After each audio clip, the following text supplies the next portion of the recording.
j'espère que vous allez bien. Aujourd'hui, on se retrouve pour une toute nouvelle vidéo ASMR.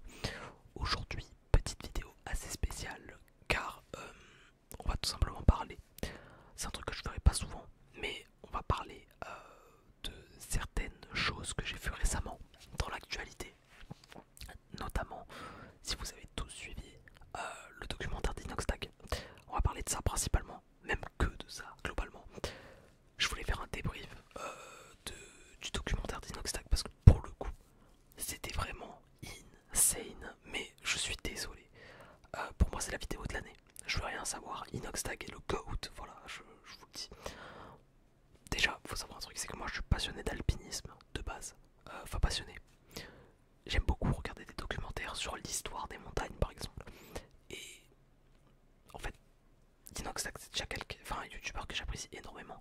Donc voir ce qu'il a fait, ça m'a waouh, tu vois, genre vraiment OMG. Avant que la vidéo commence, qu'on fasse notre petit débrief, je sais absolument pas où est-ce que je vais aller en parlant parce que j'ai rien préparé, j'ai aucun texte. J'ai juste deux trois notes juste sur l'altitude des montagnes pour qu'il a gravi en fait pour pouvoir juste essayer de faire dans l'ordre chronologique. Mais voilà, juste du coup, comme je disais, avant que la vidéo commence, on est actuellement 320 sur la chaîne si je dis pas de bêtises.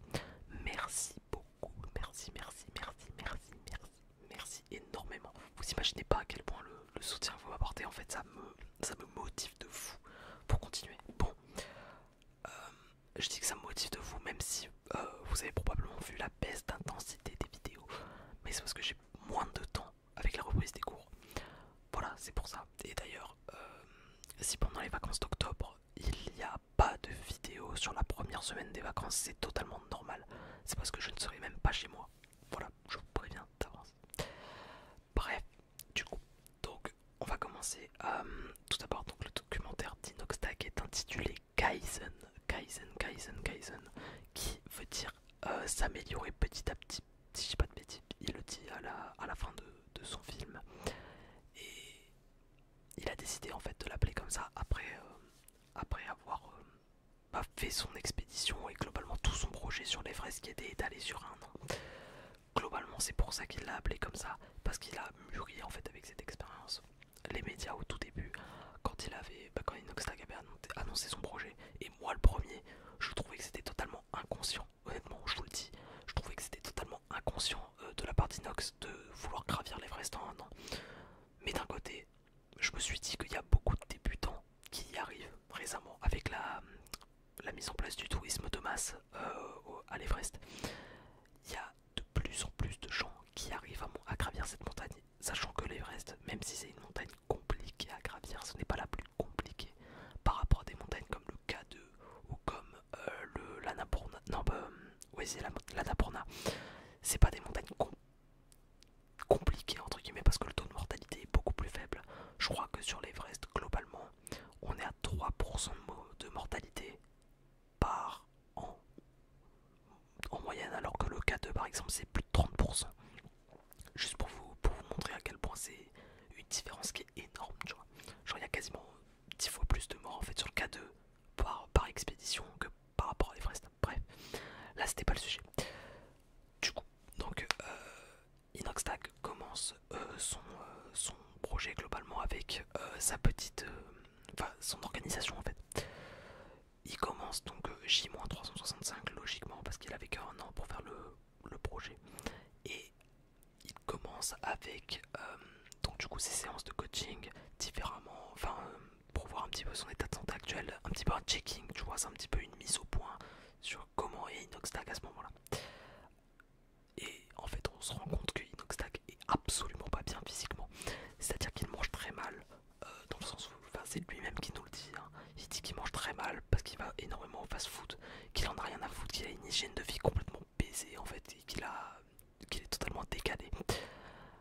Et en fait, à partir de ce moment-là, avec les coachs qu'il arrive à avoir et à quel point la motivation il arrive à se la mettre à lui-même, genre vraiment esprit shonen, on se rend compte à quel point c'est pas impossible, tu vois. Et donc dès le début, en fait, il nous met dans une optique de esprit shonen, esprit on réussit directement. Et c'est très, en fait, c'était très vidéo, genre j'avais pas l'impression juste de me divertir, j'avais vraiment l'impression de regarder quelqu'un et de regarder un documentaire en fait littéralement, et c'est pas comme ça que il voulait le faire, j'imagine. Bref, ensuite donc après ces différentes minutes d'observation, on a les premiers tests inox en alpinisme quand il rencontre Mathis, donc Mathis Dumas, alpiniste des guides de haute montagne si je dis pas de conneries. Bah, il découvre en fait le niveau d'inox tag, et pour lui le projet il est pas forcément bon non plus au départ. Sauf que au final on se rend compte, et Mathis se rend compte aussi à ce moment-là, donc après les premiers essais avec Inox, que au final ça se passe beaucoup mieux que ce qu'il espérait, et il se dit je le prends sous mon aile en fait littéralement, il veut le prendre sous son aile. Juste après ça, qu'est-ce qui se passe? Il me semble que dans le documentaire il monte des petits, enfin des énormes, comment ça s'appelle, des énormes rochers, enfin genre là-dedans de midi. Non, c'est pas. Bref, je sais plus, honnêtement, j'ai plus le nom du truc, mais en gros, c'est un énorme pic montagneux, très vertigineux, avec 1000 mètres de dénivelé plus bas, genre, et en fait, tu tombes, tu meurs littéralement, hein, c'est pas le truc. Bref, ils montent ça, c'est leur première expédition en termes d'escalade pure, voilà, et c'est un succès. Juste après ça, on a une petite pause de 5-10 minutes. À savoir que le documentaire dure 1h30. 2h30, pardon. Voilà, donc là on est à 30 minutes à peu près. Et 30 minutes, il y a l'expédition du Mont Blanc. Donc en très raccourci, vraiment très raccourci. Ainsi que l'expédition du Mont Cervin, qui est aussi pareil, bien raccourci. Et juste après ça, on a le GR20. Donc le GR20 pour déjà, attends, le Mont Blanc, pour ceux qui connaissent pas, c'est la montagne la plus haute d'Europe, ou la plus haute des Alpes, je sais plus. Donc c'est une montagne qui fait 4809 mètres d'altitude, et elle est située en fait entre la frontière française et la frontière italienne. C'est-à-dire que vous pouvez avoir un pied en Italie, un pied en France quand vous mettez un pied sur le Mont Blanc. Voilà. En tout cas au sommet. Mais il me semble que la plus grande partie appartient à la France. Genre c'est du 2 tiers, 1 tiers. Il me semble, si j'ai pas de conneries. Ensuite, du coup, donc le mont Cervin, lui, c'est un mont qui est localisé en Suisse. Et donc, à savoir que le Mont Blanc, c'est beaucoup plus de la randonnée, alors que le Cervin, c'est de l'escalade pure. C'est quasiment que de l'escalade. Et ça fait 4478 mètres de haut. Globalement, le Cervin, c'est plus rocailleux. Et le Mont Blanc, c'est de la neige. En fait, globalement, c'est ça. Bon, il y a de la neige aussi sur le Cervin, il y a aussi des rochers sur le Mont Blanc, hein, croyez pas, mais très globalement, je simplifie.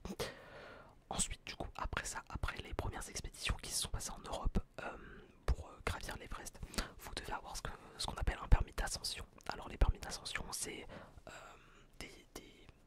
en fait un permis que vous voyez comme les permis de voiture pour pouvoir conduire. Et ben là, c'est exactement pareil. Euh, Sauf que, du coup, pour avoir ce permis, il faut avoir entre autres gravi une montagne de plus de 6000 mètres. Et c'est ce que Inox va faire, à savoir la Madablam. Alors, la Madablam, en fait, c'est une montagne qui est considérée par beaucoup comme la plus belle montagne du monde. Et elle fait 6812 mètres. À savoir que Inox, quand il a fait son trailer pour son projet de l'Everest, il s'était trompé de montagne et il avait mis la Madablam au lieu de mettre l'Everest. Voilà. Je sais pas si vous voyez un petit peu, mais quand il est de dos et qu'il regarde la montagne, en fait la montagne qu'il regarde, c'est pas l'Everest, c'est la Madablam. Voilà. Du coup, il fait le projet, la Madablam. À savoir qu'au tout début, l'expédition se passe très mal, car tous les Inox et son équipe, ils ont le Covid. Littéralement, ils chopent le Covid juste avant de gravir la montagne. Et donc la Madablam, c'est une montagne très technique et vachement putain, comment on dit, vachement axée sur l'escalade. Voilà. Mais de l'escalade dans la neige et dans la glace, et ça rend le truc encore plus compliqué. À savoir que la Madablam, c'est divisé en 4 étapes. Vous faites pas 6812 mètres d'un coup. En fait, il y a ce qu'on appelle en montagne des paliers d'acclimatation. En gros, c'est parce que du coup, quand vous êtes en haute montagne, il y a moins d'oxygène qui est présent dû à la pression de l'air, etc. Du coup, pour vous acclimater. En fait, c'est un petit peu comme les paliers de décompression en plongée. Plus vous restez longtemps en profondeur, plus vous mettez de temps pour remonter en surface. Du coup, là, c'est un petit peu pareil. Pour pouvoir vous adapter plus facilement, on reste plus longtemps à certaines hauteurs, par exemple autour des 5000 mètres, là où il y a à peu près, je crois, c'est 70% d'oxygène ou 50%, je sais plus exactement, par rapport à l'altitude normale.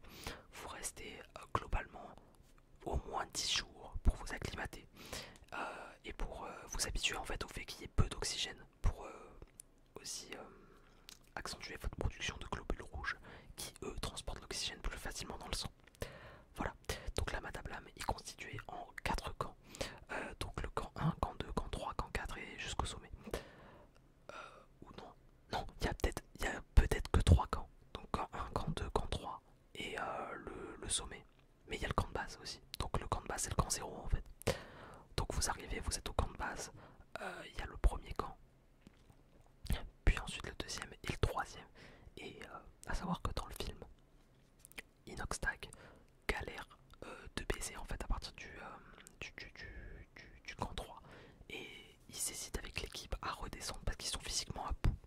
Sauf que Inoxtag justement, esprit shonen, comme il nous met dans la mentalité depuis le début, il dit on va le faire parce qu'on n'a pas gravi 6000 putains de mètres pour au final ne même pas réussir à monter tout en haut et redescendre.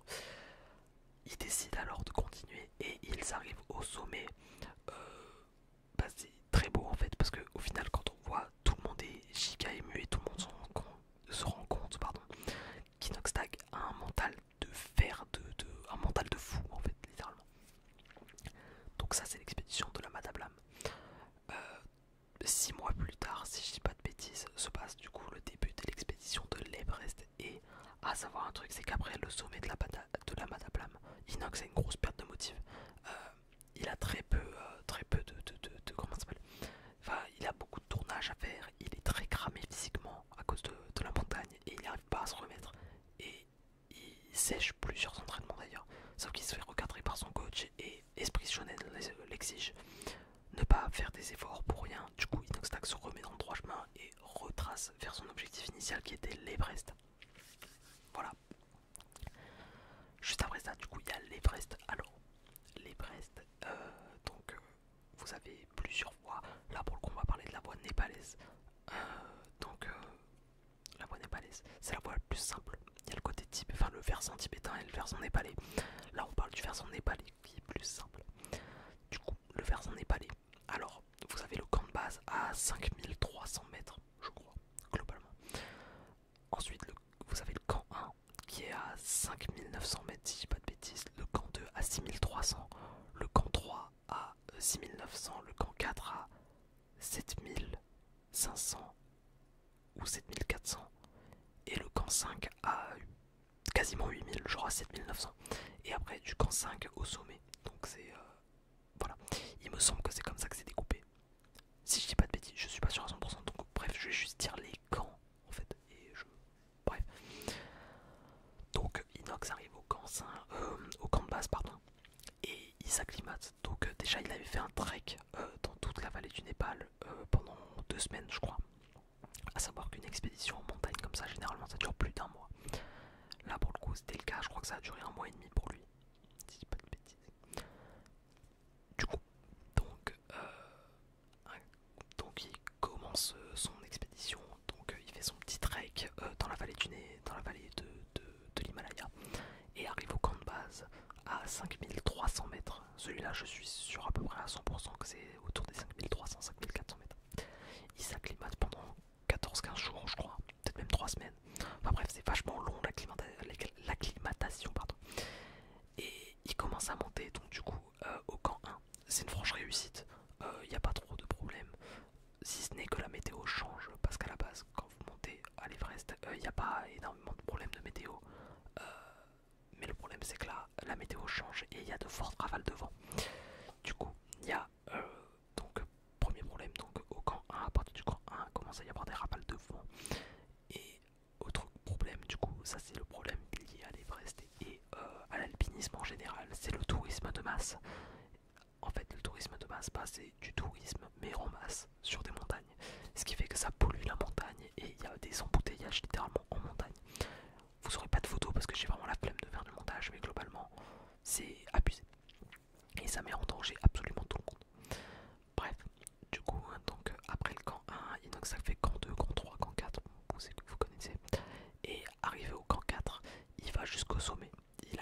atteindre le sommet. Le sommet, celui qu'il avait visé pendant plus d'1 an, il est enfin à lui. Voilà, il brandit le drapeau, etc. Il brandit le chapeau de One Piece qu'il avait. Et en fait, il y a probablement pour moi le moment le plus émouvant en fait du documentaire. Pendant tout le documentaire, en fait, on nous rappelle la présence de la mère d'Inox Tag ainsi que de son père. Et en fait, pendant tout le film, on nous rappelle leur présence, etc. Quand Inox a une perte de motivation, un discours du père ou de la mère. Quand Inox est dans le mal, un discours du père ou de la mère, etc. C'est tout le temps comme ça dans le film.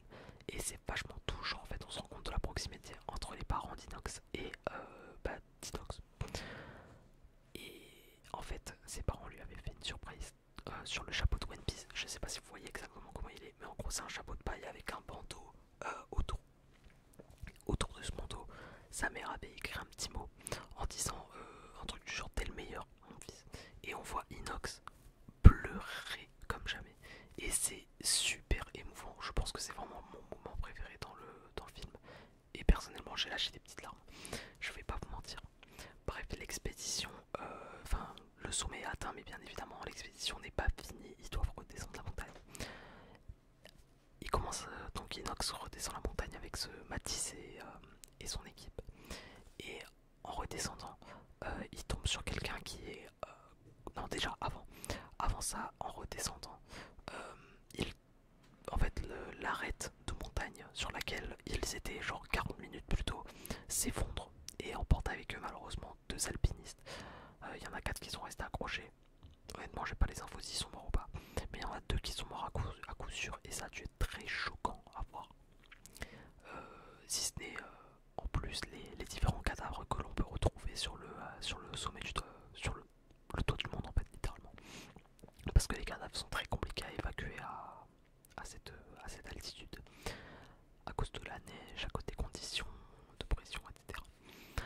Bref, du coup, donc il redescend après avoir vu l'arête donc se péter et en plus il tombe sur quelqu'un qui a plus d'oxygène et qui est vraiment dans le mal. Donc Inox lui file le reste de sa bouteille d'oxygène car oui, pour ces expéditions, quand vous avez plus assez d'oxygène pour respirer, vous avez 2 styles d'alpinisme.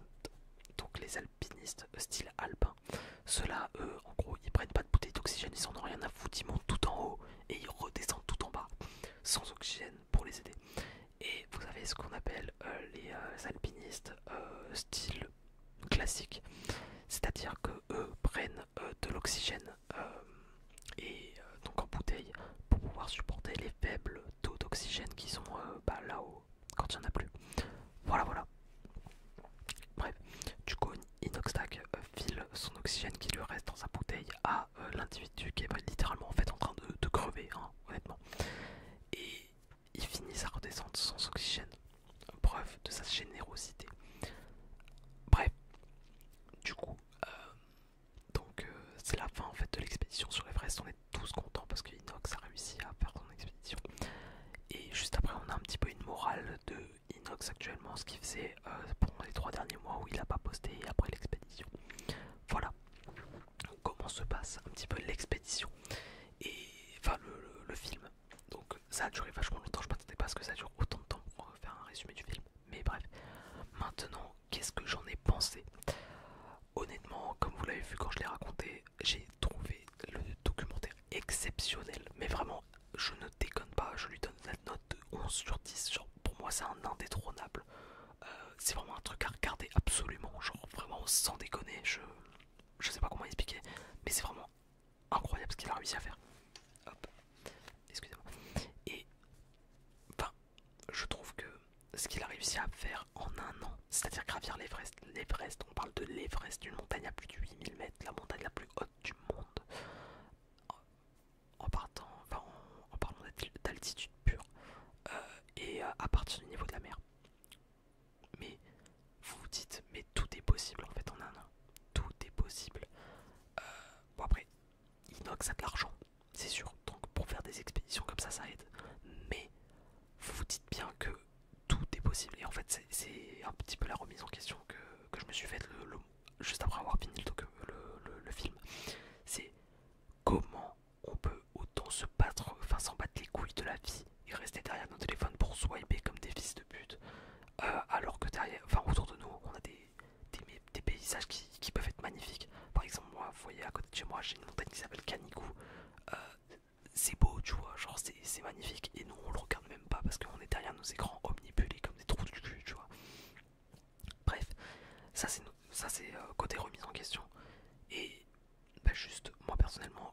rien que les images étaient magnifiques, mais genre vraiment premier degré.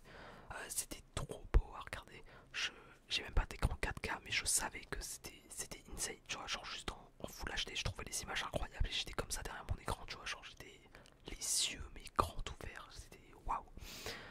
Et bah, j'ai qu'une seule chose à dire, c'est bravo Inox pour ce que t'as fait, parce que franchement, t'as marqué une génération. Sans déconner, il a marqué une génération, et peut-être même les générations futures qui vont peut-être regarder ce documentaire, parce que ce documentaire peut peut-être être montré en cours maintenant, c'est ça qu'il faut se dire.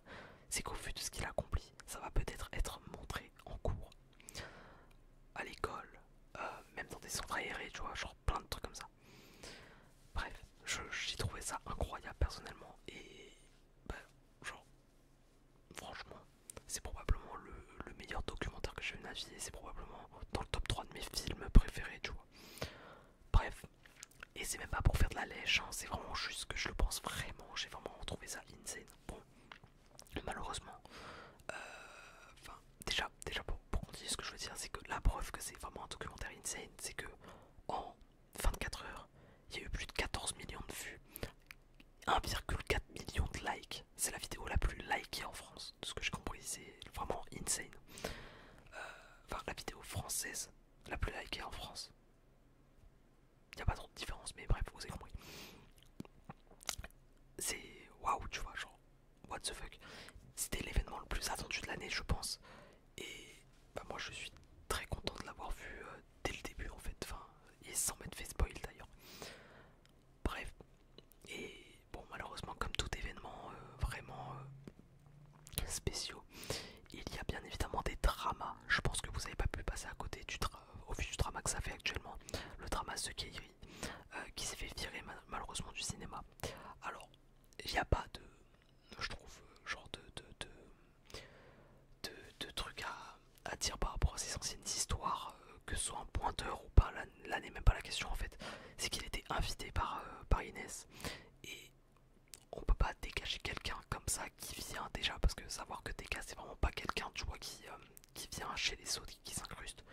Là il y est vraiment allé parce que pour lui c'était pareil, c'était l'événement de l'année, donc il a accepté cette invitation.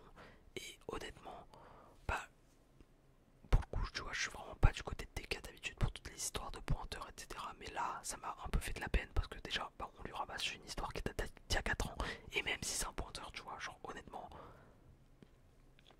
tu vois, genre, bon, ça peut passer, tu vois, enfin, genre dans le sens où bah, genre, ça fait 4 ans, il a peut-être eu le temps de réfléchir. Bon, même si honnêtement, de ce côté-là, je suis pas sûr. Mais bref, enfin, je veux dire, pour une histoire d'il y a 4 ans et pour un événement comme ça, tu peux pas virer les gens de cette manière. Et même si le mec c'est un pointeur, je m'en bats les couilles en fait. Enfin, genre, dans tous les cas, le mec a été invité, tu peux pas dégager comme ça, enfin, le mec comme ça. Pour moi, c'est dégueulasse, mais bon, je suis honnêtement du côté de TK pour cette histoire. Pas pour les autres histoires, enfin pour les autres amas, type pointeur, etc. Mais pour cette histoire, j'avoue que ça me fait un peu de peine pour TK. Et je pense que c'est entre autres pour ça aussi que la vidéo d'Inox a autant de dislikes, parce que je crois que quand j'avais regardé, au moment où du coup il y avait 14 millions de vues pour 1,4 million de likes, il y avait plus de 40 000 dislikes quand même, ce qui reste énorme je trouve. Bref, voilà, la vidéo a duré 25 minutes, je m'attendais pas à ce que ça dure autant de temps, mais en tout cas, si elle vous a plu, n'hésitez pas à lâcher un max de likes, un commentaire, à vous abonner et à rejoindre notre Discord, parce que comme d'habitude, c'est l'endroit le plus important pour être à jour sur absolument tout et pouvoir me parler. Voilà, bref, j'espère que ça vous aura plu. Si c'est le cas, n'hésitez pas à faire tout ça. Moi sur ce, je vais vous laisser. Ciao ciao les gars, bisous bisous.